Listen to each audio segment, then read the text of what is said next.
लुह को दिने मु बहुत बुझेली ए लुह जदि आसीबार अछि एकुटिया जिला बेले ए गहरी भितरे लोक सामने आसी मते तू लोक हंसा करे ना मो पिठी थापुड़ी दे लुह कहला कौन करी बंधु ए गहरी भितरे तुमको एकुटिया देखी मु आउ रही पारुनी सेतिकी कथार मु बुझी लुह ठीक कहूची मु एका ए निर्जनतार मरुभूमि रे मु गोटे बाट हजा बाट होई ए लुह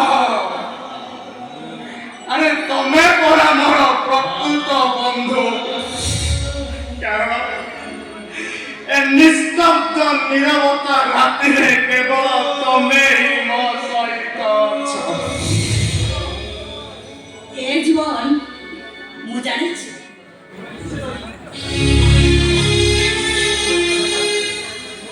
मो विच्छेद तबे केमिति झटपट हेई कादुच हेले मु भी तम विच्छेद रे मु बड़ बची पारछि सेदिन मो भाई को कथा को सम्मान देबा को जाई मु तो सिना केते कोन कहि कानी हेले आज मु सेमति तमको भला पाउछि मो भला मदिने रे तमको पूजा करूछि हम ना सामने तमरा से माया बिनी माया दरे संगी मत आउ छटपट कराओनी मते तबे जा भाबुछ मु सही नुह मते टिके विश्वास कर मु तमको बहुत भला पाए I love you, Jivan.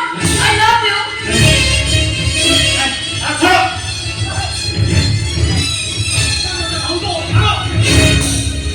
तुम्हें दिने मो प्रेमिका थी ना उसे कथा मु भूली सारिची आजे तमे मो मजिया भाउज आ बड़ भाउज मा समा एमिति कथा कहला तुमको टिके लाज लागुनी काहे कि लाज लागिबो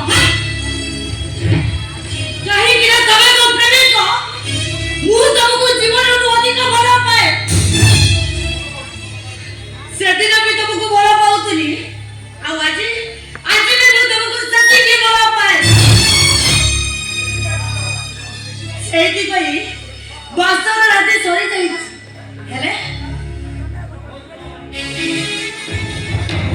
रोहन सहित मोर कोनसी शारीरिक संपर्क नहीं कोन लागी अरे तमे मो मछिया भाई हातरु शंखा सिंदूर पिंधि तांको स्त्री हेइचो आउ चौ स्त्री निज पुरुष सहित दैहिक संपर्क न रखी पर पुरुष सहित दैहिक संपर्क रखे ताकू कोन कहंती जानिछ भाउज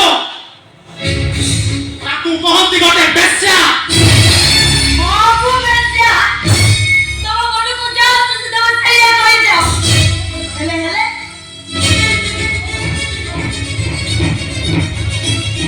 बाबा को हेतु कोगु केबे छेंज होई गई गेली असो मो छाती रे छाती छाती रे जरूर को ले को लिखे दियो अच्छा जीवन अच्छा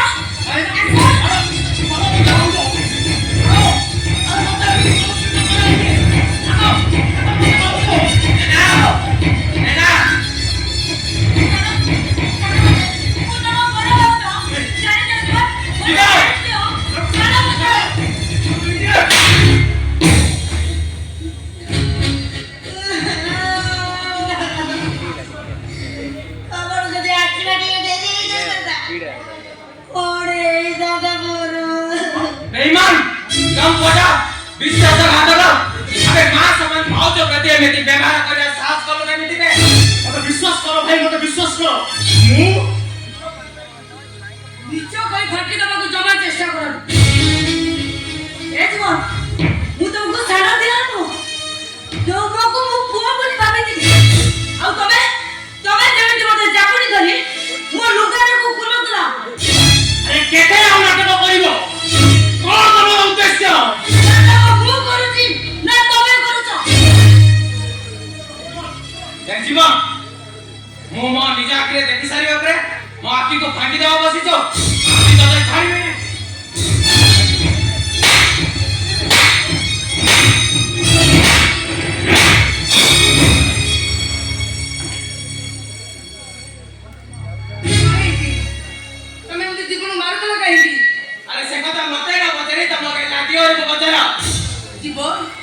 ହେଇଛି ରୋହନ ତମକୁ ମାରିଦେଲେ କାହିଁକି? ସିଏ କଣ କହିବେ? କଥାଟା ମୁଁ କହୁଛି ଶୁଣ।